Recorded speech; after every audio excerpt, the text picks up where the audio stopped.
Deep in the shadows, I know it's hard to put one foot in front of the other. Hi guys, CeeChronicles here. Welcome to Talking Sense. I present a lot of fragrance reviews here, and if you like that style of content, please consider subscribing and joining the family.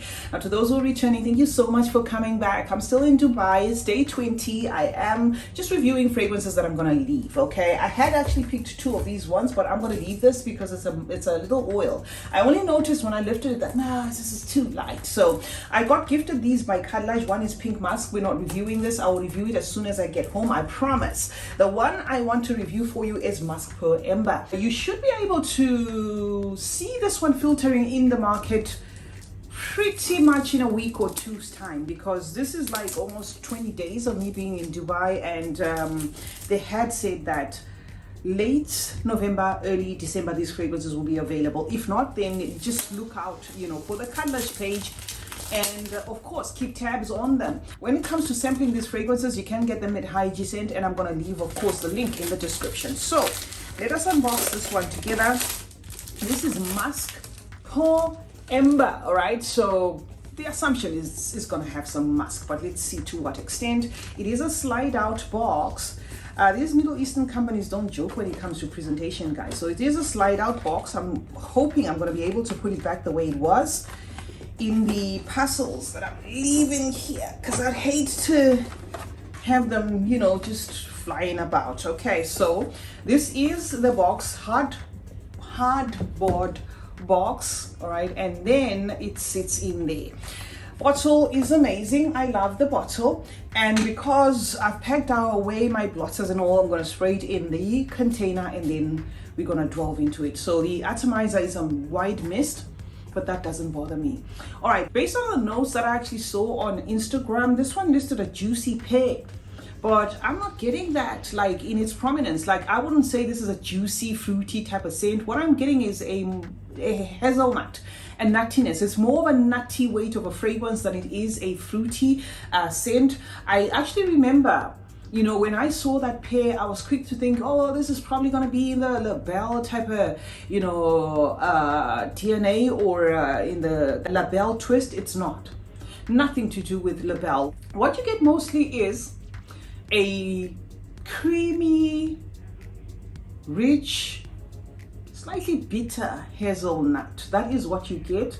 So this is certainly nutty. The one word that I cannot leave without putting on this is the nutty word. This is certainly going to appeal to somebody who loves nutty scents, especially. Okay, I am getting the spices, cedarwood, and some rose. Okay, so it's going to be nutty floral. That is what to expect here, but it's pretty rich. Okay, and the musk bit of it, I think I would get in this after wearing it for a while, because it doesn't hit me as a musky scent, if you will. Why I say this is because it says Musk Per Ember. It actually is more embery than it is musk. But I'm pretty sure, of course, the musk will come in, weighing in later, or they have used the musk to tie it down, to tie the ingredients together and to give it longevity. However, that musk, I think, is something that you are going to get wafts of in the dry down, like way later in the dry down. It's not kind of coming across as like an outright powdery scent to me. It's more to do with that nut than anything else. It is also slightly sweet, aromatic as well. Wafts of a jasmine and other florals here, especially that rose. So that is what I get. Okay, nutty, rosy, jasmine forward scent. Pear, don't expect a in-your-face pear, but of course it's there. They have called it a juicy pear, but I wouldn't put this one under fruity, juicy scents. Like, if you like fruity scents, go for this. I am getting more of a grown scent, little bit of a gourmandness because of that prominent nutty feel, and then the spice is there. Okay, so that's basically what to expect in here. There could be also a little bit of some citruses, but they're not the star of the show.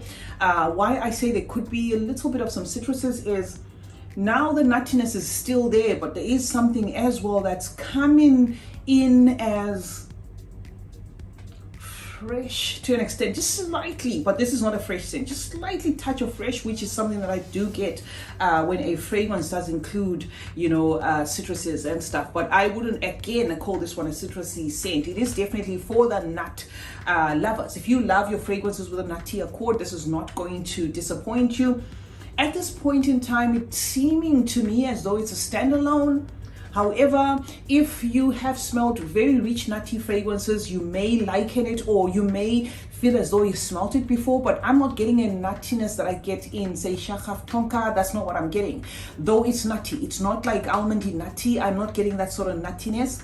But yes, it's certainly nutty. So the identifiable factor in this is going to be the fact that it falls under nutty fragrances. And if you have encountered a couple of nutty fragrances, you may feel as though you've kind of encountered this DNA before. But I feel this is one that's a standalone, okay? If it was something that's reminding me of something, I would certainly tell you guys. Because in as much as these fragrances were gifted, I'm not being sponsored by Khadlaj. So I am independent in terms of my thoughts and what I can tell you. I actually like this.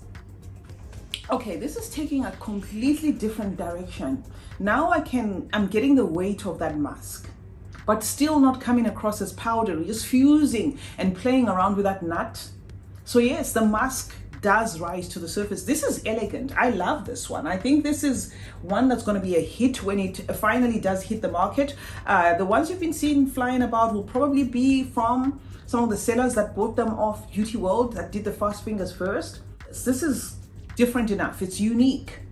This does not give me Middle Eastern traces. It does, however, feel feminine to my nose. But if you like, you know, that hazelnut as a man, you can totally wear musk per amber, okay? It is embery, but I wouldn't say, you know, go grab it for that. It is more of a nut forward type of scent with a little bit of a sweetness, a little bit of a bitterness, that sort of thing, you know, switching there. And a DNA that some of you may say I have encountered. You know, something is drawing me to this. It's kind of giving me wafts of a fragrance I've encountered before, but not being outright. And it's just, I can't pin this, guys. I can't pin this, except for the nuttiness. I can't pin this, but I do love it. I mean, I think this, I wish I could carry, but because it's 100 ml and it's quite heavy, this one is going to have to follow, okay?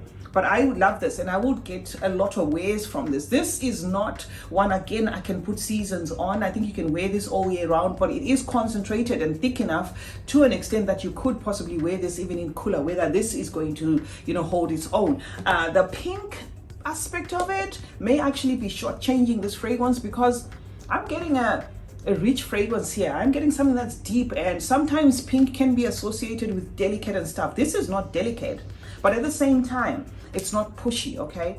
I think this one would have a decent lasting power. Off the bat, I'm gonna put 5 hours on this, plus, off the bat. Okay, and I would love Maima to smell this, because there is something in here. It kind of smells like the way they sent this hotel. You know what I mean? Do you want me to? It kind of, I don't know. Just tell me what you think. You get it? Typical Arabian perfume, not oudi. Not oudi, but not you know, not exotic and a little bit boozy spicy too. Now I'm getting a little bit of a booziness. Yeah, spicy, boozy, okay, a little bit aromatic, but definitely nutty, this one. We have reviewed a Musk per Ember, and of course, you can look out for this in stores near you or off the Khadlaj website. The good thing about them is they do sell directly, you know, but I don't know how the shipping logistics would go. Absolutely love this fragrance, not bad to my nose. CeeChronicles is my name. Thank you so much for joining me today. Let's meet in the comment section, guys, where we discuss more about fragrances. Remember to turn on post notifications.